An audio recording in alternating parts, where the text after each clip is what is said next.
LaxFactor podcast. What is up, college lacrosse fans? You're watching episode 159 of the LaxFactor Lacrosse podcast. You might be listening, I'm not sure. We got a bunch of stuff to talk about. Conference tournaments are in full swing here. So we've got Michigan, Maryland, Hopkins, Rutgers. We've got the CAA tournament to talk about. We have the America East tournament to talk about. We're going to talk about every tournament. We're even going to get into the MAAC a little bit.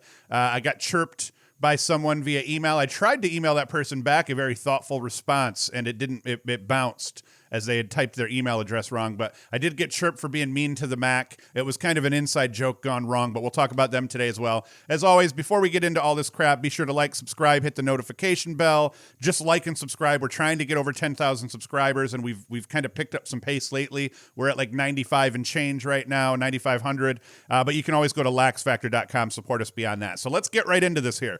Michigan and Maryland. It wasn't all that eventful. Michigan, they come out with fire, and they scored the game's first 2 goals. But from there, Jared Bernhardt went off, almost outscored the Wolverines by himself, and he did, if you count as assists, at least the goals that he factored in, he outscored Michigan by himself. And Maryland will advance to the Big Ten finals to take on Hopkins, who won the other semifinal. So Bernhardt, he finishes this game with 8 goals and 2 helpers. He only took 12 shots. Michigan's defense looked like a JV squad at times, trying to mark him, trying to cover him. It's impossible. He's just too good. I want to see him. I cannot wait to see Bernhardt play against either some of these ACC teams or any other team for that matter that's not a Big Ten team. I would love to see. There's been a lot of people popping off about Maryland not being good.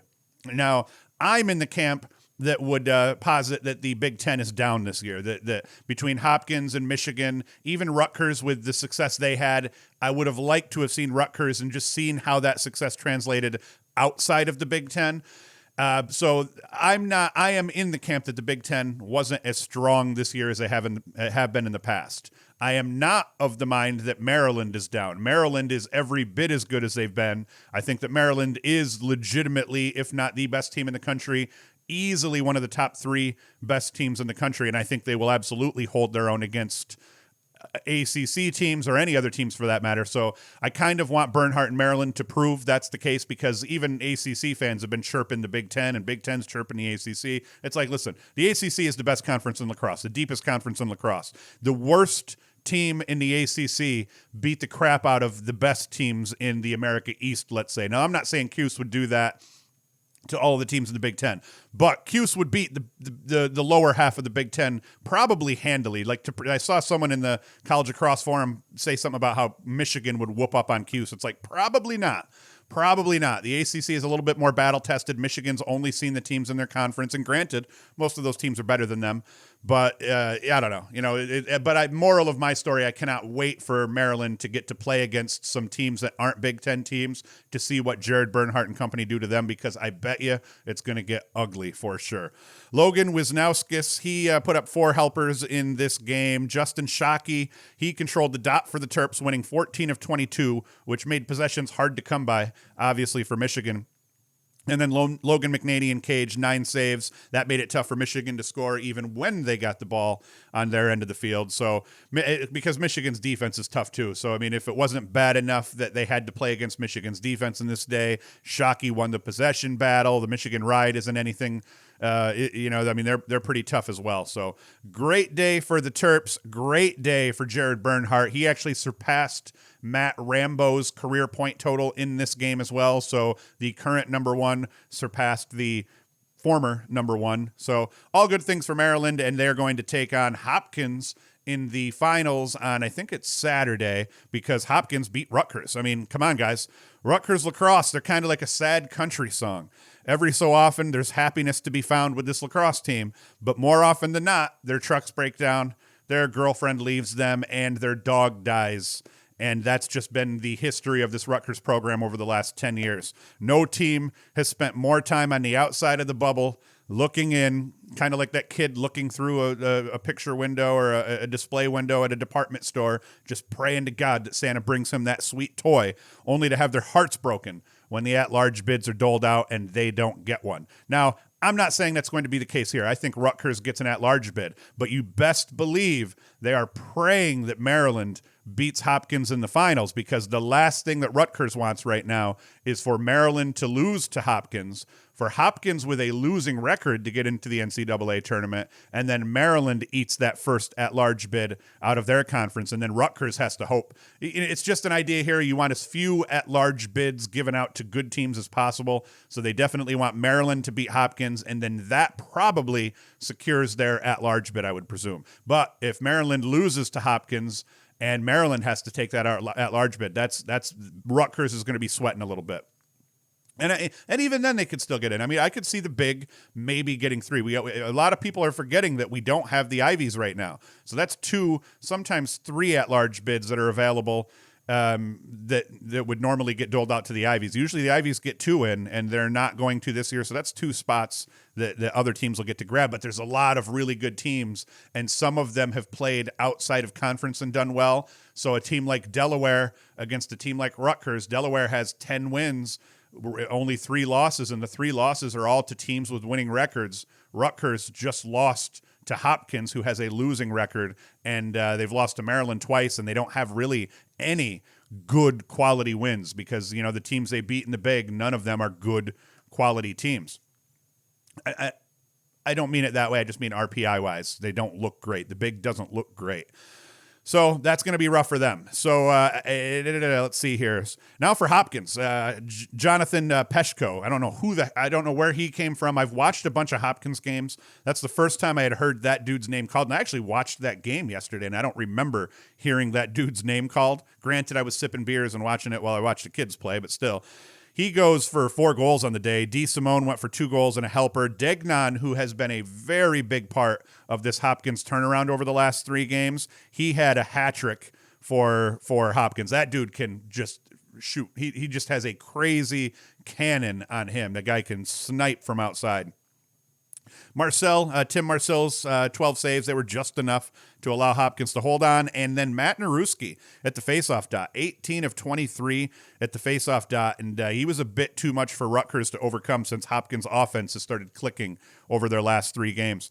Hopkins' only shot at getting into the tournament here, as I said, is to beat Maryland in the finals. They have to. They're like 4-8 or something like that. So if they don't beat Maryland, they're done. You have to have a winning record to be eligible for the playoffs, and I don't believe that's changed with COVID. So they've got to beat Maryland. Like I said, Rutgers is praying that they don't. Rutgers is praying that Maryland wins this one so they can eat the first at-large bid in their conference. It would be the only at-large bid given out in their conference. So that's it. It makes it a little bit hairy for them. Hop played Maryland to a 1-goal loss in their last meeting. So Hopkins is liking their chances right now. They have played really tough lacrosse over the last week, 10 days or so. They did get waxed by Rutgers before they started playing good, and then beat Penn State, and then played Maryland really tough in their last game of the season. So Hopkins is literally just 1 game removed from playing tough against Maryland, and they're going to try to do that again.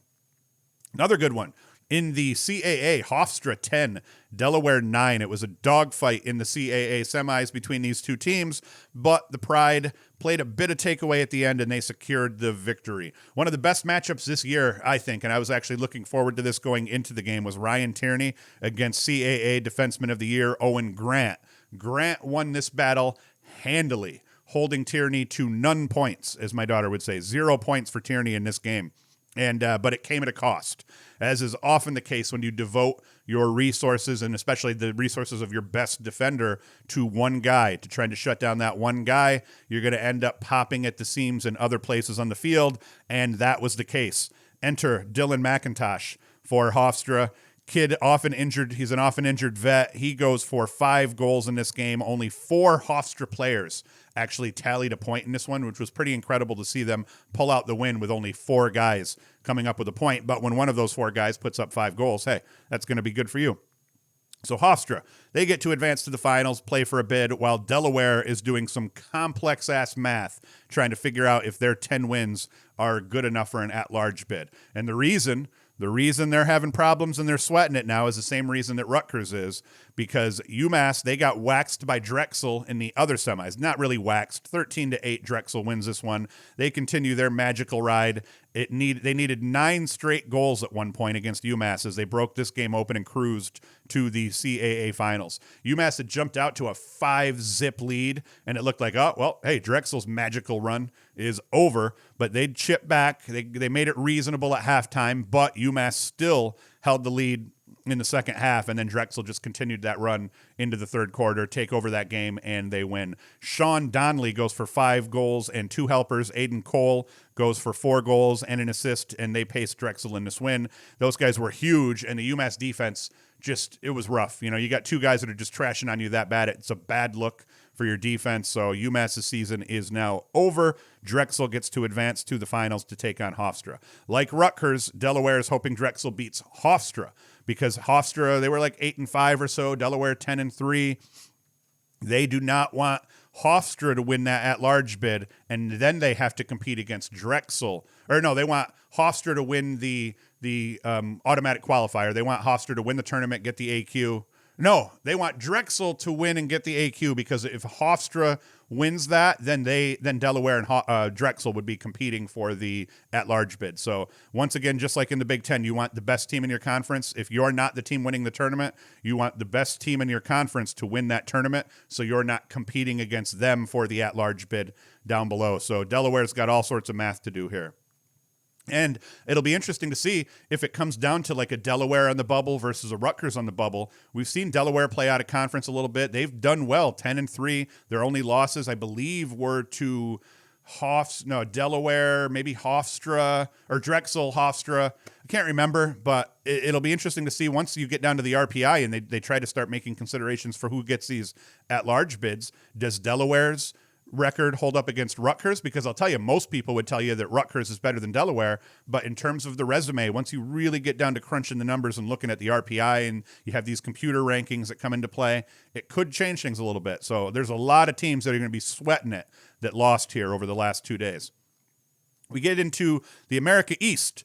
Vermont 10, Stony Brook 7. Tommy Burke, he's made it tough on America East teams all year, and he repeated that trend on Thursday, winning 14 of 20 at the dot, which helped propel the Catamounts to the America East Finals against Albany, is who they're going to face. Stony Brook, they controlled a good portion of this game overall, but a costly 2-minute non-releasable penalty, I think it was an illegal body check, resulted in Vermont scoring 3 goals over 1 minute and 8 seconds, about halfway, a little over halfway through the third quarter. And that flipped this game on its head and allowed Vermont to get their first lead, and then they never looked back. I say they never looked back. They exchanged some goals here and there, but they end up pulling the win out.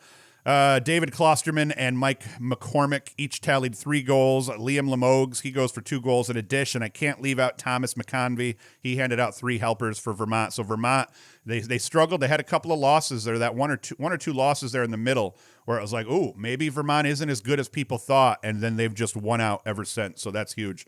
Both keepers also played great, but it was Vermont's Ryan Cornell that got the win with his 15 saves. 68% between the pipes is necessary when the opposing goalie, Anthony Palma, posted 16 stops. But good job for Cornell. He ends up with a slightly better save percentage in this one. His team wins the game. So they will go on to face Albany, who defeated UMBC in the other America East semifinal. Albany appeared to have the game in hand. They jumped out to a early 7-goal lead, but UMBC, they battled back, tied the game up with 10 minutes to play, forcing Albany to dig down deep to pull this one out.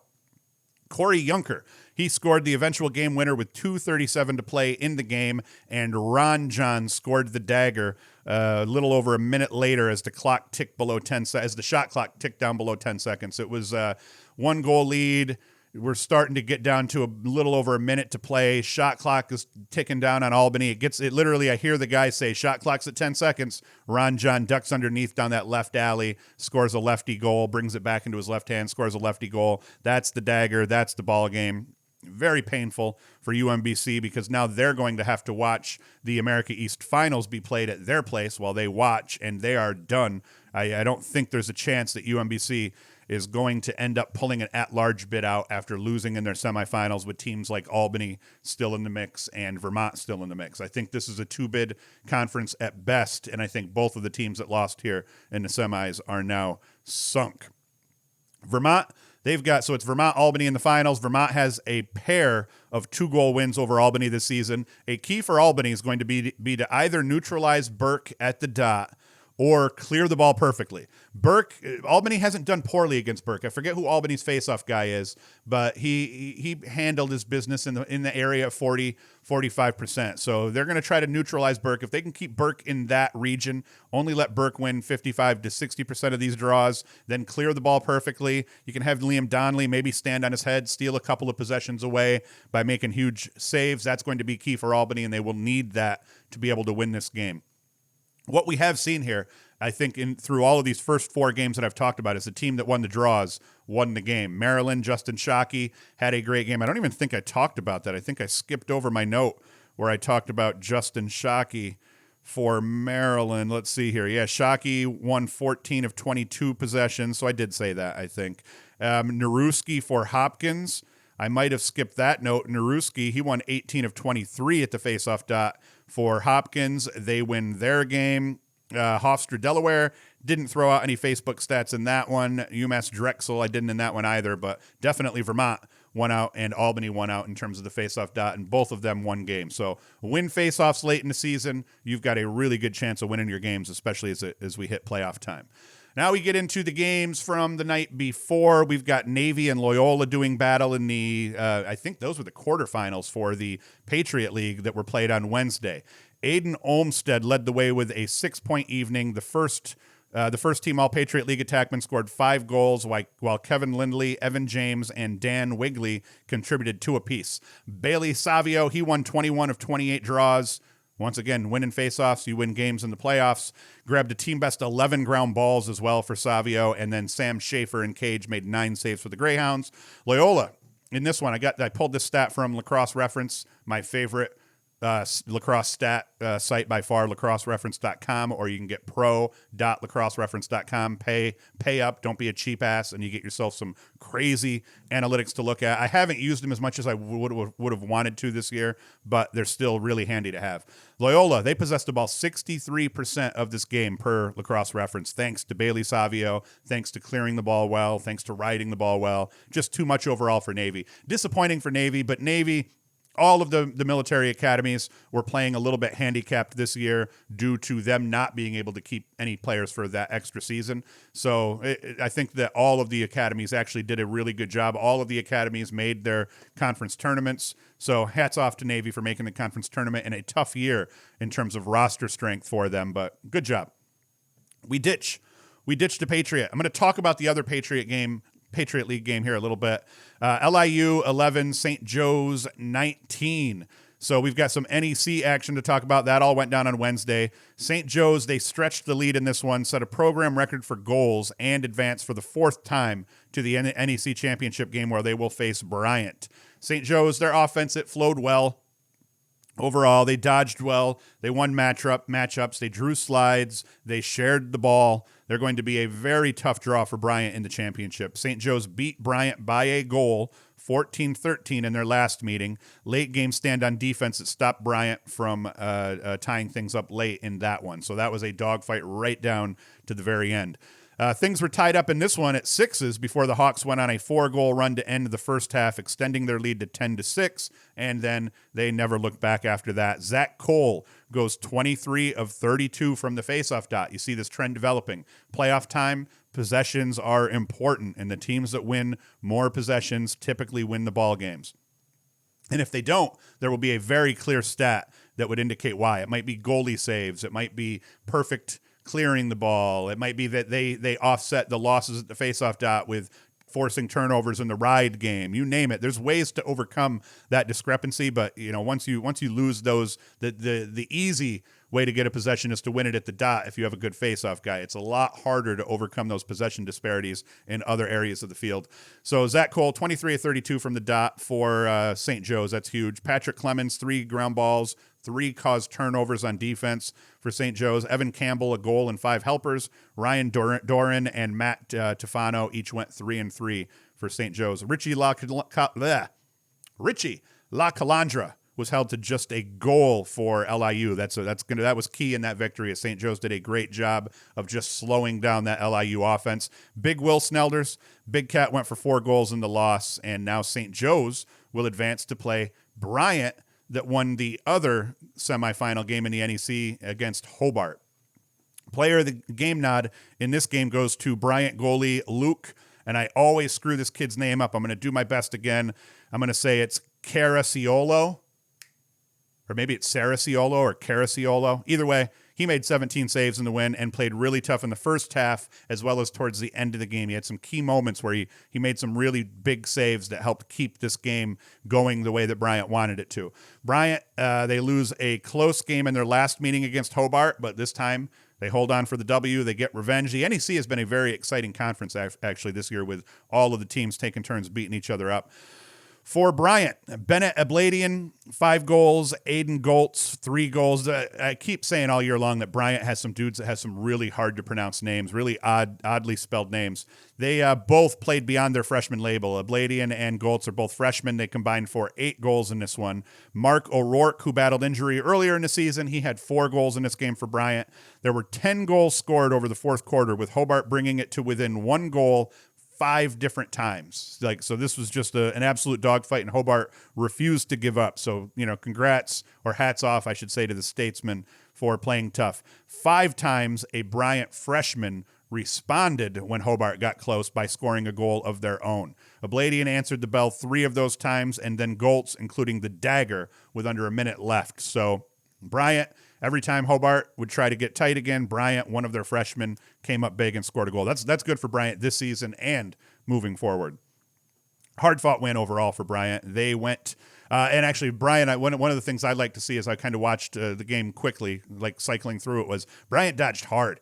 Their dudes went to the rack hard. They dodged with a vengeance, and that ended up paying off for them. St. Joe's is a much tougher defensive draw, though, than Hobart is. They were efficient against Hobart overall offensively, but they need to make sure they handle their business in the middle of the field to keep the possession battle more level than LIU did. And that doesn't look good. That doesn't look good because Koch went 20 for 22 versus Bryant in their last meeting for the Hawks, and the Hawks won by a margin in that. So the faceoff dot, Bryant got absolutely massacred by St. Joe's in their last meeting, and they're going to want to make sure that doesn't happen again. We move on now to the SoCon. SoCon games were played on Wednesday. Air Force and Richmond did battle. Air Force beat Richmond by a goal just a handful of days ago. Maybe not even a handful. We might be talking 4 days ago. Might be 5. I guess that would be the handful. But I don't even know. Oh, but the Spiders, they exacted revenge here in this semifinal matchup against Richmond, against Air Force. They win 11-6. Ryan Lanchberry, he goes for 2 goals and 3 helpers. Richie Connell, 4 goals. They both paced Richmond in this big semifinal win. Richmond, they go up early and then just controlled the game throughout. Air Force, give them credit. They didn't go away. They kept chipping away and didn't let it get too ugly. But, Richmond is just really good. Connell had a relatively slow start for Richmond this season, but these last couple of games, let's see here. What was I saying? Connell, he had a slow start. He had a 9-goal output, or a 9-point output against Bellarmine, but he wasn't scoring. He was scoring a goal here, 2 there, but over Richmond's last 4 games, Connell has scored 17 goals with 2 helpers. So Richie Connell is playing really well at the right time here for Richmond, and that's probably going to be a really bad thing for High Point come the finals in this tournament. Because generally when Connell plays well, Richmond does well as well, except for against Air Force. Connell had a big game against Air Force over these last 4, and they still lost that one. I think he had like 5 goals or 5 points or something like that. So Richmond, very tough draw for High Point. Richmond handled High Point in their first meeting. I like Richmond to do it again. I think it might be a little bit tighter. I think High Point's playing a little bit better offensively, but I think High Point is still just a poor defensive team, and that's going to end up hurting them. They get to face Richmond in that final, though, thanks to beating Jacksonville 11-9. Once again, High Point controlled this game from the outset. It wasn't as close as the score indicated. At one point, they had a 7-1 lead, and I kind of stopped paying attention at that point. But Jacksonville, credit to them again, they didn't give up, and that's what you see when you get to the point where you're in your conference tournaments. You're going to see some teams get beat by margins, but more often than not, those games will still be hard-fought games, and Jacksonville did a valiant effort here trying to stay in this one and trying to battle back after having a very poor start overall. Parker Green, he had a solid outing in cage, making 12 stops for High Point. Asher Nolting, he goes for just a goal and 3 helpers. Braden Maea, he puts up 3 goals for High Point. That was huge against their now they got to play their most hated rival, though, in Richmond, and we'll see how that all pans out for them. Now let's get into, we had a couple other games that I didn't talk about yet. One of them was the Georgetown Villanova semifinal. Georgetown's, I didn't end up seeing this one, so I'm not going to talk about it a lot outside of Villanova, man. They're done now. I mean, it's over for them, but they did a great job battling back. They got whooped by Georgetown early in the season, got beat up by a couple of teams here. I think even Denver might have handled them a little bit, but the second half, usually Villanova has a really good first half of their season, and then they falter down the stretch. This year it was the flip. It was Villanova had a tough start to their season, but they played as good as anyone down the stretch. So they're done now, but hey, hats off to them for playing tough in this one. For Georgetown, TJ Haley went 1-4, Dylan McDermott 3-1, Nicky Pekovic, the transfer from Colgate, he goes for 3 goals, Graham Bundy Jr. 2-1, Caraway held the 2-1, but it didn't matter because Georgetown, they got scoring up and down their roster. Keegan Kahn for Villanova, he goes for 5 goals in this loss here. What did I just crunch? Oh, it was my charger here. So they went. It was a pretty exciting game overall, though. But Owen McElroy 17 saves in cage, and Will Vitone for Villanova did not have a good day. So that ends up being the big difference in this game is that Owen McElroy stood on his head and Will Vitone didn't, and all of that at the faceoff dot. Georgetown handled their business. James Riley, 17-29. So Georgetown, that's a big win for them. They are going to now have to face their rival here in Denver. I lost the Denver game here. Where did that go? Denver handled Providence pretty handily. Handled Providence handily. I don't think I'm supposed to say it like that. They win 14-5. Ethan Walker, 4-3. Jackson Morrill, 3-4. Simmons, 2-1.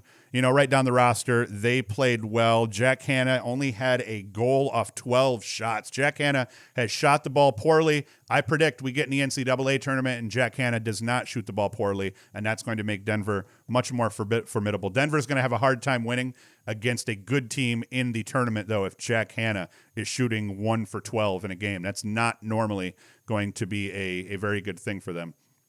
Denver at the faceoff dot, not what you would think overall. I would have expected them to just murder Providence at the faceoff dot. They didn't. Erlin, he just goes 6 of 12. Stathakis, 5 of 9. So Denver, it is the case still that Notre Dame's faceoff duo is far more formidable than anyone else in the country in terms of having 2 faceoff guys that win regularly. Erlin and Stathakis have proven they've gotten beat a couple of times. So there are ways to do better at the dot against Denver than what most people would have thought, having Erlin come in and Stathakis. Come playoff time, though, it's going to be scary because you're still always nervous going into that game with what they may do. But yeah, they didn't dominate it there, and they still win that game by a lot. One key here for Denver is Jack Thompson in cage has been playing much better. He has 11 saves and only gives up 4 goals in this game. And over his last bunch of games here, he has been really solid. I mean, granted, they've been playing some Big East opponents, but against Georgetown in their first meeting, he was 63% between the pipes.